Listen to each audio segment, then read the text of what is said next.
I know, I know. So let me try to explain. This is one of the ones that I love, and I call it skill transfer. It sounds very technical. I don't know. Perhaps there is a technical way of saying it, but what I refer to when I say skill transfer is that we have skills in one area of our lives that can be transferred potentially to another.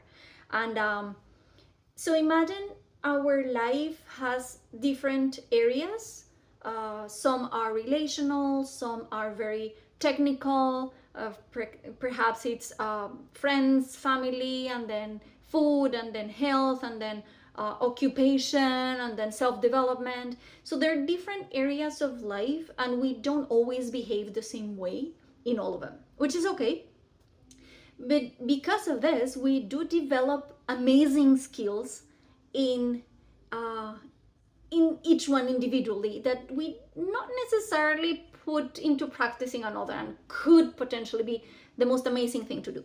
And I've done this,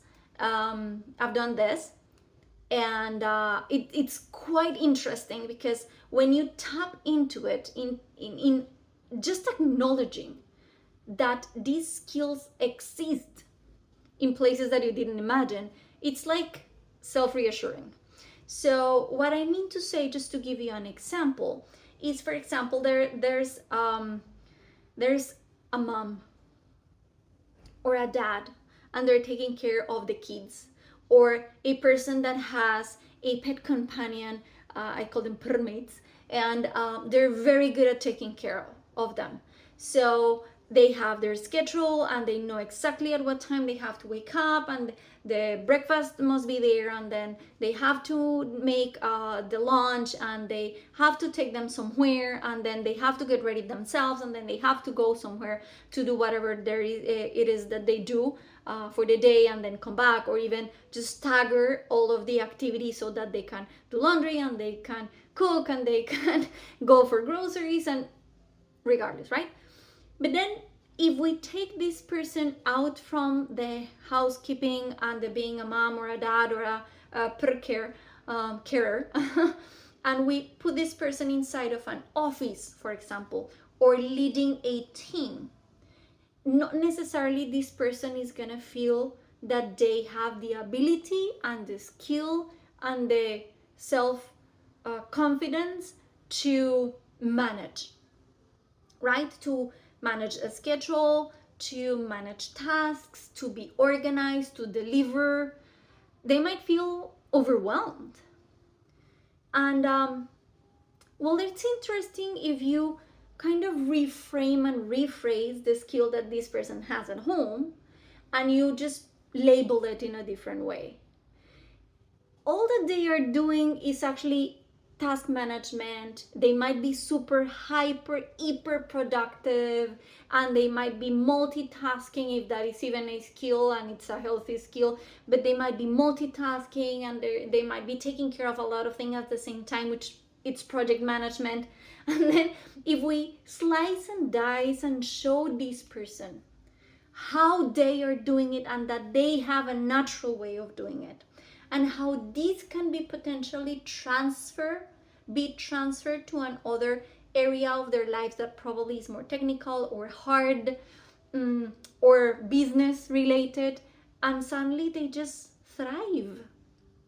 The other way around also works. So if I have an amazing, people are going to say like, no, please don't say that, but if we have an amazing business person, or an amazing leader, an amazing project manager that just thrives and shines in their occupation, and then they go at home and they kind of don't even find themselves in their activities, in their self-care, and they struggle balancing work and life. If I could potentially, which I've done and it's amazing, potentially get this person and slice and dice and show them how they have a natural way of reading the projects, and reading the room, and reading the necessities, the needs of a business, of a project, of a task, of a team, and just translate and transfer that into, okay, let's put it into practice, and I'll help them how to map and manage, but everything related to their health and their relationships and their work-life balance, and they just suddenly feel like they've always known how to do this. So when I develop the teams, and when I develop the leaders, and when I help people, accompany them through their journey, even if it's individual people, I always try to look for these skills. Because the thing is that when you feel like you have already succeeded doing it somewhere, and you can recognize yourself doing it amazingly, then you suddenly become self-confident. Then you suddenly become more empowered and feel strong to put it into practice, and then you become also more resilient to failure, and you start living your life your way, the way you are already successful. Isn't that amazing? So transferring the skills is also transferring success. You can find it somewhere else. Please do so. Go learn. But there are things that you're already doing. How about you get them and you multiply them and you apply them in things that you feel that you've been struggling, and find out you don't have to struggle anymore. Just by being you. You're already amazing. You already have the tools. Just let's transfer them. Are you up for it?